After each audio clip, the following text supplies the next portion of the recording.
Alam on line میں خوش آمدید، اور چلتے ہیں مولانا محمد امین صاحب کی طرف اور ان سے دریافت کرتے ہیں کہ ختم نبوت کے تحفظ کے لیے مسلمانوں کو کیا کرنا چاہیے۔ بسم اللہ الرحمن الرحیم۔ ختم نبوت کا مسئلہ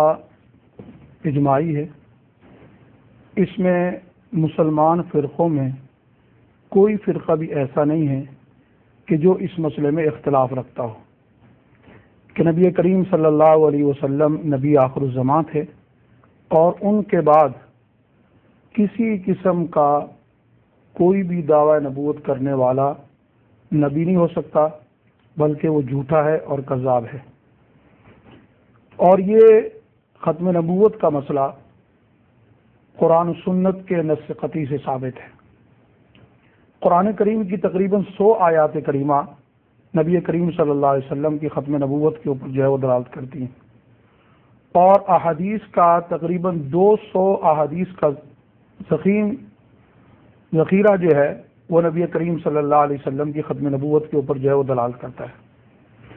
قرآن کریم کی مشہور آیت جو ختم نبوت میں پیش کی جاتی ہے کہ ما کان محمد ابا احد من رجالکم ولکن رسول اللہ وخاتم النبیین، آپ صلی اللہ علیہ وسلم کی ختم نبوت اس سے جو ہے واضح طور پر جو ہے وہ ثابت ہے۔ اور اسی طریقے سے نبی کریم صلی اللہ علیہ وسلم کے فرامین میں تمام کتب احادیث کے اندر ختم نبوت کی روایات موجود ہیں۔ بالخصوص مسلم اور بخاری کے اندر نبی کریم صلی اللہ علیہ وسلم کی ختم نبوت کے متعلق واضح فرامین جو ہے موجود ہیں۔ جیسے مسلم اور بخاری ہی کی روایت ہے کہ نبی کریم صلی اللہ علیہ وسلم نے مثال دے کر جو ہے وہ سمجھایا کہ میری مثال اس طریقے سے جیسے کسی شخص نے جو ہے وہ مکان بنایا، اور بہت ہی خوبصورت اس نے مکان بنایا، اور لوگوں نے اس کو دیکھا، دیکھنے کی دعوت دی۔ دیکھنے کے بعد وہ مکان بہت خوبصورت ہے، لیکن اس کے اندر ایک اینٹ جو ہے وہ نہیں لگی ہوئی، اور دیکھنے والے نے یہ کہا کہ مکان تو بہت خوبصورت ہے، اگر یہ اینٹ بھی جو ہے وہ ہوتی۔ فرمایا کہ وہ آخری اینٹ جو ہے وہ میں ہوں۔ گویا کہ نبوت ایک محل ہے جس کو اللہ تبارک و تعالیٰ نے جو ہے وہ سجایا ہے، اور اس کی آخری زینت اور آخری جو چیز باقی تھی وہ میں آخری نبی ہوں، اور میرے بعد جو ہے وہ کوئی نبی نہیں۔ ٹھیک۔ اسی طریقے سے مسلم اور بخاری ہی کی روایت میں ہے کہ نبی کریم صلی اللہ علیہ وسلم نے فرمایا کہ گزشتہ امتوں میں یعنی بنی اسرائیل وغیرہ کے اندر یہ ہوتا تھا کہ اس وقت کے نبی کے ہاتھ کے اندر سیاست اور امت کے تمام امور ہوا کرتے تھے۔ ایک نبی جاتا تھا تو اس کے بعد دوسرا نبی جو ہے مبعوث کر دیا جاتا تھا۔ میرے بعد جو ہے وہ کوئی نبی نہیں ہے، اور میرے بعد میرے خلفاء ہوں گے، نبی نہیں ہوں گے۔ ٹھیک۔ تو یہ مسئلہ بالاجماع امت ہے، اور اس مسئلے کے اوپر کسی بھی امت کے مسلمان کسی فرد کا کوئی اختلاف نہیں، چاہے وہ کسی بھی فرقے سے جو ہے وہ تعلق رکھتا ہو۔ جب یہ مسئلہ متفقون علیہ ہے، اب اگر اس کے خلاف کوئی نبوت کا دعویٰ کرتا ہے، چاہے اس کا دعویٰ نبوت جو ہے وہ ذلی ہو، بروزی ہو، چاہے وہ صراحتاً اس کا دعویٰ کرے، جیسے کہ قادیانیوں کے تینوں فرقے جو ہیں مختلف قسم کے جو ہے وہ غلام احمد قادیانی کے متعلق جو ہے وہ اپنے عقائد جو ہے رکھتے ہیں، بعض صراحتاً اسے جو ہے وہ نبی مانتے ہیں، اور لا الہ الا اللہ محمد رسول اللہ کا جو کلمہ ہے اس کی آخری جز کو منسوخ مان کے نبی جو ہے مرزا غلام احمد قادیانی کو جو ہے وہ مانتے ہیں۔ اور دوسرا فرقہ یہ ہے کہ اس کو ذلی اور بروزی جو ہے وہ نبی مانتا ہے۔ ذلی اور بروزی اصل میں یہ عقیدہ جو ہے، چونکہ ہندوستان میں رہے نا یہ قادیانی، تو ہندوؤں کے اندر ایک ارگون کا عقیدہ ہے کہ روحیں جو ہے وہ لوٹ کر آتی ہیں، پلٹ کر آتی ہیں، اور وہ تماثل جو ہے وہ بدلتے رہتے ہیں۔ تو وہ یہ کہتے ہیں کہ اسی طریقے سے نبی کریم صلی اللہ علیہ وسلم کی روح جو ہے وہ دنیا کے اندر لوٹ کر آئی ہے، اور ان کی ذلی اور بروزی جو ہے وہ نبوت جو ہے وہ مجھے جو ہے وہ دی گئی ہے۔ تو جو بھی اس قسم کی، چاہے وہ صراحتاً نبوت کا دعویٰ کرے یا یہ ہے کہ وہ ذلی طور پر نبوت کا دعویٰ کرے، بالاتفاق امت جو ہے وہ کافر ہے۔ ٹھیک، بالکل۔ اور یہاں تک کہ فتاوی عالمگیری کے اندر یہ بات لکھی گئی ہے کہ اگر کوئی شخص اپنے آپ کو رسول کہے، اور رسول کے دیکھو ایک تو معنی ہے کہ جو اللہ کی جانب سے فرستادہ نبی ہوتا ہے، اور عربی کے اندر رسول اس کو بھی کہا جاتا ہے کہ جو کسی کا پیغام لے کر جو ہے وہ دوسرے کے پاس جو ہے وہ جائے۔ تو اگر کوئی شخص اپنے آپ کو رسول کہے اور جب اس سے وضاحت مانگی جائے تو وہ یہ کہے کہ میری مراد یہ نہیں ہے کہ میں اللہ کا نبی یا رسول ہوں، بلکہ میرا مقصد کہنے کا تو یہ ہے کہ میں ایک پیغام دینے والا جو ہے وہ آدمی ہوں، تو اس کو بھی فتاوی عالمگیری کے اندر کافر کہا گیا ہے۔ کہا کہ کیوں؟ اگرچہ یہ اصطلاحی طور پر اپنے آپ کو نبی نہیں کہہ رہا، لیکن اگر اس طریقے سے ہر آدمی کو یہ اجازت دے دی جائے کہ وہ اپنے آپ کو جو ہے وہ رسول کہے، تو ایسی صورت کے اندر تعویلات کے جو ہے وہ دروازے کھل جائیں گے اور ختم نبوت کے اوپر جو ہے وہ زد آئے گی۔ اور جو شخص ختم نبوت کا جو ہے وہ دعوے دار ہو امت بالاتفاق امت، وہ کافر ہے اور واجب القتل ہے۔ اور اس کے اوپر جو ہے بے شمار امت کے افراد جو ہے اس بات پر متفق ہیں، جیسے کہ ابن حیان نے جو ہے واضح طور پر یہ لکھا ہے کہ جو شخص جو ہے وہ نبوت کا دعویٰ کرے، یا بلکہ انہوں نے تو یہاں تک بھی لکھا ہے کسی ولی کو نبی سے افضل مانے، وہ ہمارے نزدیک واجب القتل ہے۔ اور اسی طرح قاضی عیاض رحمۃ اللہ علیہ نے بھی شفا کے اندر اسے جو ہے وہ واجب جو ہے وہ قتل جو ہے وہ قرار دیا ہے۔ اور پھر ایسے کو نبی کریم صلی اللہ علیہ وسلم نے دجال اور کذاب جو ہے وہ کہا ہے، اور ایسا شخص جو ہے وہ واقعتاً اپنی ہی جال کے اندر جو ہے وہ پھنس جاتا ہے۔ میں ایک دو اگر تھوڑی سی بات غلام احمد قادیانی پہ بھی جو ہے وہ کرنا چاہتا ہوں کہ نبی کریم صلی اللہ علیہ وسلم کے ہمارا ایمان ہے کہ آپ صلی اللہ علیہ وسلم کے جملہ فرامین سچے ہیں، اور آپ نے اپنے بعد کسی کو دعوی نبوت کرنے والے کو کذاب اور دجال کہا ہے، دونوں مبالغے کی صیغہ استعمال کی ہیں، کذب جھوٹ کو کہتے ہیں، اسی کا مبالغہ کذاب کہا ہے کہ بہت زیادہ جھوٹا اور بہت زیادہ جو ہے فریب دینے والا۔ اور جتنے بھی مدعیان نبوت آئے ہیں، اگر آپ ان کی ہسٹری پڑھیں، ان کی تاریخ پڑھیں، تو پتہ یہ چلے گا کہ وہ اپنے ہی دعووں کے اندر اتنے زیادہ جھوٹے ہیں کہ خود اللہ کی لعنت تو ان پر ہے، لیکن خود انہوں نے اپنی زبان ہی کے ذریعے اپنے اوپر لعنت کی ہے۔ اس پر جو ہے میں ایک مثال جو ہے وہ قادیانی کی دوں گا کہ جیسے کہ غلام احمد قادیانی نے یہ لکھا کہ قرآن کریم کے اندر جو ہے وہ 3 شہروں کا ذکر ہے، ایک مکے کا ذکر ہے، ایک مدینے کا ذکر ہے، اور اسی طریقے سے ایک قادیان کا ذکر ہے۔ پوری امت مسلمہ اس بات کو جانتی ہے کہ مکہ اور مدینہ تو صراحتاً قرآن کریم میں ہے، لیکن کہیں بھی قرآن مجید کے اندر جو ہے وہ قادیانی کا ذکر نہیں ہے۔ اچھا، اس کے بعد پھر جو ہے وہ اس نے لکھا ہے مرزا غلام قادیانی نے کہ جو شخص جھوٹ بولے اس کے لیے اس نے 3 حکم لکھے ہیں۔ ایک حکم تو یہ لکھا ہے کہ وہ مرتد ہے، دوسرا حکم اس نے یہ لکھا ہے کہ جھوٹ بولنے سے بہتر یہ کہ انسان گو کھا لے،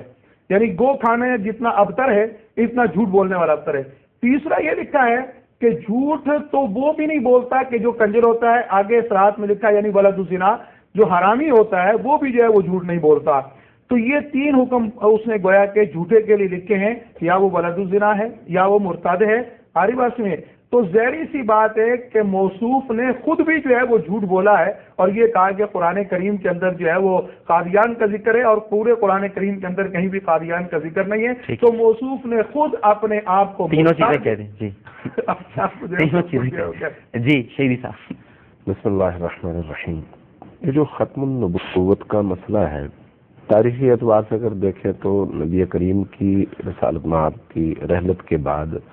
بہت سارے مدعیان نبوت پیدا ہوئے، لیکن اپنی موت آپ مر گئے۔ آج کے دور میں تھوڑی سی صورتحال بدلی ہوئی ہے۔ آج اصل میں مسلمانوں کی قوت کو کمزور کرنے کے لیے، مسلمانوں کی اس وحدت کو توڑنے کے لیے، مسلمانوں کے اندر جو امت کا تصور ہے اس تصور کو توڑ کر انہیں مختلف قسم کے پریشان کن افکار میں گرفتار کرنے کے لیے مغرب میں بہت سوچا، اور سوچنے کے بعد کچھ علاقوں کا انتخاب کیا۔ اس انتخاب کے بعد وہاں پر پورا سرمایہ لگایا، ایسے افراد کو ڈھونڈا جن کے ذریعے سے اس علاقے میں بسنے والوں کے عقائد اور ان کے دینی مقدسات کو نشانہ بنایا جا سکے، اور اس طرح سے انہیں آپس میں دست بگریماں کیا جا سکے۔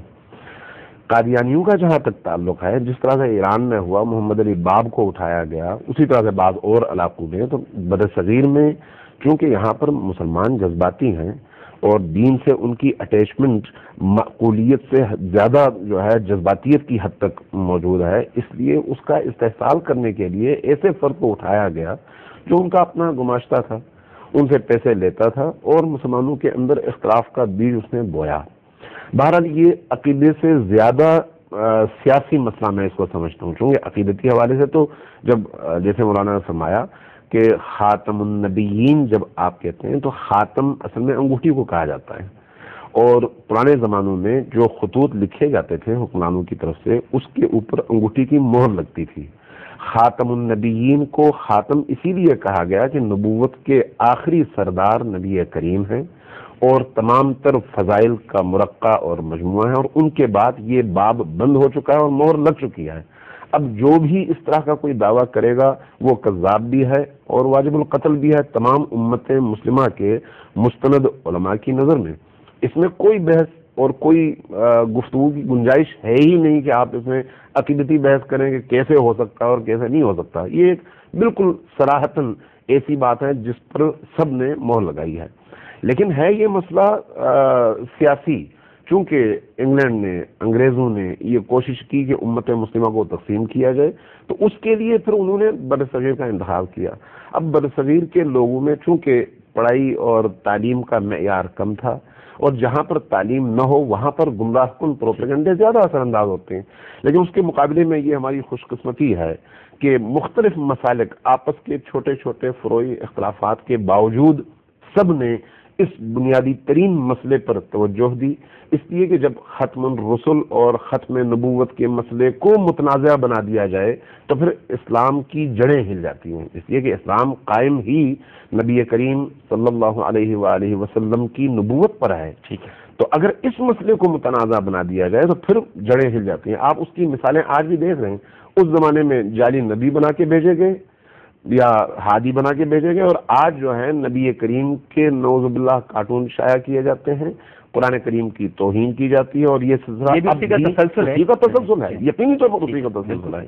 وجہ صرف اور صرف یہی ہے کہ امت مسلمہ کو تقسیم کیا جائے۔ بالکل، آج جو ہماری ذمہ داری بنتی ہے اس اعتبار سے وہ یہ ہے کہ چاہے دنیا کے کسی بھی گوشے میں لا الہ الا اللہ محمد رسول اللہ کہنے والے لوگ بستے ہوں، وہ اس کلمہ وحدت کی بنیاد پر کٹھے ہوں، ٹھیک ہے، اور ان تمام قوتوں کے خلاف کٹھے ہوں جو اسلام کی بنیاد پر حملہ ور ہوتے ہیں۔ تو ہم اس حوالے سے خوش قسمت ہیں کہ ہم نے ایک ایسے زمانے میں آنکھ کھولی جب ختم نبوت کی حفاظت کے لیے تمام مسالک کے لوگ میدان میں آئے اور انہوں نے بھرپور جد و جہد کی۔ میں مفتی جعفر حسین اعلی اللہ مقامہ الشریف کا نام لوں گا، اور اسی طرح سے مولانا علی غضنفر کراروی جو آج بھی موجود ہیں، یہ ان علماء